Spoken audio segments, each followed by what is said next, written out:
You might remember a couple lessons ago, we talked about PMA, right? From Sublime, if you remember, which is the positive mental attitude. PMA, we're trying to create a positive mental attitude about our partner and about our relationship, about our life. So we're going to take this and kind of push that concept even a little bit further. And this is where we talk about creating a positive schema. So this homework's going to be a little bit different in that I want you to print out 2 of these worksheets because I want you to write out what your current schema is of your partner and what that schema was when you very first met. Right? So what is it when you first met? If you could remember, what would you write down? And what is it right now? What is that schema that you have of your partner right now? What is that? It's kind of this person we've created in our mind, right? We probably do this with famous people more than anybody, right? We create in our mind how they might be. You know, we think they're fantastic. So of course, in real life, they're going to be fantastic and kind and loving and only want to just be nice. When like reality, maybe they're not. They're human. So we have these schemas we create, and very often they're not matched with reality. But we are like cherry picking things, and that's how we create this. And then that is like the gold standard, or that is like, that's it. I've created this in my mind, who this person is, how they behave, why they think the way that they do, why they're so messed up based upon their childhood. I've like created all of that in my mind. And I've like solidified it because I've gone on the hunt. I have looked in the corners. I have really been mindful and I've paid super close attention. And yep, I can my schema has been affirmed on the daily by witnessing my partner be a complete shit face every single day. So part of that's our own creation because we have in our mind created this really negative schema. We have looked for behaviors and we've attributed thoughts and feelings to them without getting clarity. We haven't checked in with the other to see if that's the actual way that they feel. We have said, yep, because they did this, it means they mean that. And I have made that into a fact. And now it is into my negative schema. And I will look for those things. And I continue to point to my negative schema for like, yep, I was right, for confirmation. Right? I think this is where we get into a little bit of a confirmation bias, if you will. Problem with that is that our partner does a lot of positive things and shows a lot of positive behaviors and engages in positive interactions. But if it does not line up with that schema we have created, we are like, yeah, no. It's like bounces right off. Because we can't make it make sense. Because in our brain, we've created this negative, right? It's like the same if we had like someone we didn't like in school and we just like, all we do is look for evidence and anything anybody bad says, we'll take that and we'll add to it. And then if we're come to find out this person is like, you know, being abused at home and actually requires some compassion and empathy, it becomes very hard because it's like, now I'm supposed to be compassionate and kind and empathic towards this person that I have in my mind have determined as a monster. So part of that is like, we really need to be careful of what we're creating about our partner. And if our partner truly is the monster that we have created in the schema, then we need to say, what are we doing here? Why are we deciding to be with a monster? Okay. And I'm assuming many of you that are in here will be like, well, my partner's not a monster. Okay. Then we need to undo the schema that says that he is or that she is. We need to create one that allows for flaws, that allows for bad days, that then doesn't confirm all of the fears maybe that our partner had that we are a horrible, awful, terrible person. But the first thing we need to do is recognize that we've actually created that schema. You know, that we actually have really made up this like view of our person, of who they are and what they think, why they think it. And I know this to be true because I hear people say it all the time. Well, he thinks this. Well, and he thinks that because he feels this. And, well, she feels this way. So,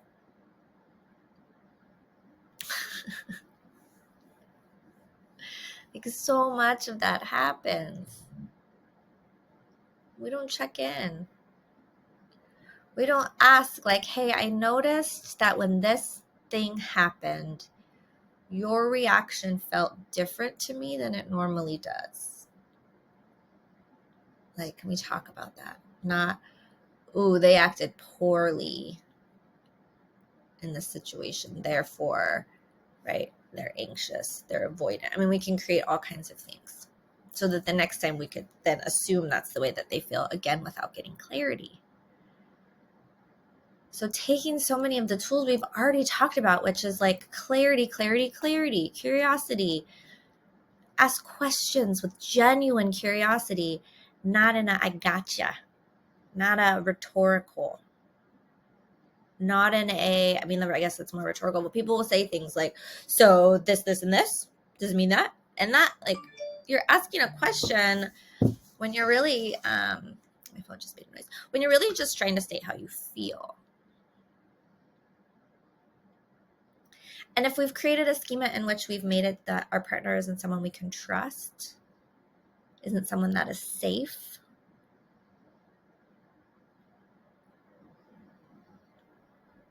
then we'll keep finding ways to like make that true too. So and because we don't feel like they're safe, we're not going to actually verbalize how we feel and bring up a complaint with our feelings. We will likely ask a question. Why didn't you do this? So you got everybody else a gift, not me? You know, like the assumption is negative about our partner, or the assumption is we can't trust them to verbalize how we feel, because in that minute it might feel, I feel a little left out. You got all the girls' presents and I didn't get one. It's just much different than, so you didn't get anyone? Like, where does that conversation go? I want you to think about that. Where does it have room to breathe? It's just shut down when that happens. When we can verbalize how we feel, while it's still not easy, it at least gives our partner room to breathe, to validate, to be aware, take responsibility. So if in our schema, our partner is not trustworthy and isn't safe, then we're not going to bring up things to them in the way that we need to, with that soft start, with vulnerability, with trust. There was a time, potentially, I hope, that you trusted your partner. And it was likely in the beginning, and it was likely before we felt like we had things to lose, and that fear got in the way of it all. Are we afraid that we're going to be hurt? So we create this negative schema. So if we do get hurt, well, they were worthless, jerk, face, McGillicuddy.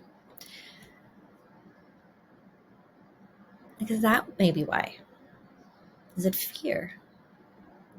Am I afraid that someone that I think is pretty awesome could love me? Which then takes us into, what's my schema for myself? That's a harder one. Because very often, if we have a pretty negative schema of self, it's hard to have a positive schema of somebody else. We need to be able to have self-compassion and self-love and forgiveness of self in order to do so for the other in our life, particularly the one we're in a romantic relationship with, partnership with. So I'm actually going to change my homework in the middle of my lesson. I'm going to add to it, because I think that might be a big missing part of this that we don't talk about so much in couples therapy, because it is couples therapy.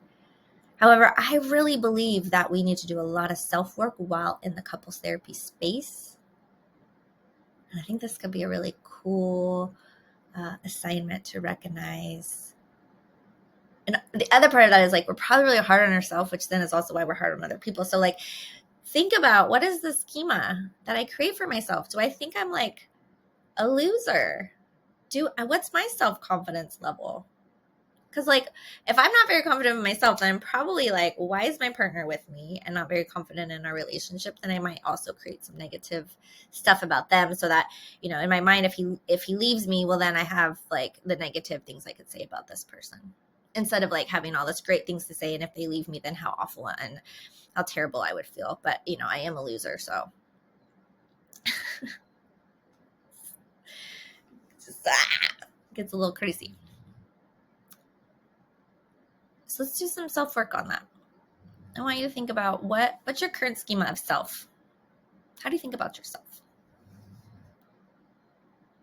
Write down some negative things you think. Write out some positive things you think. And then it would be cool. I know we don't all remember this, but like, we could create a schema of ourselves when we're like 4. So like no confidence, like a 3 or 4-year-old, right? Like, I heard someone say once, like, be as confident as that 3-year-old in an Elsa dress. I was like, hell yeah. That little girl thinks she's Elsa, knows she looks beautiful, is like, does everybody want to see this? Hello. And just dances as they walk. And it just feels so good inside. Where was that time in your life? Did you have that time? Do you want to have that time? These are all just questions I want you to start to think about, ponder, be aware of.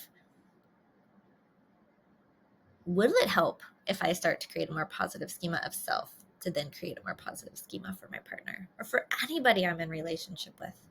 Or, think about, do I tend to create positive schemas for others and not for myself? Do I create positive schemas, give benefit of the doubt to others and not my partner? So there's a lot to think about here.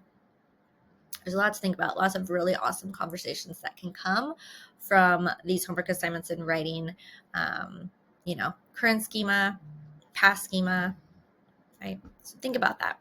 Spend some time on it. And I am excited to hopefully at one point, whether through messaging me or emailing me, how this might have shifted a belief system for you. I think this can be a really powerful exercise. So good luck.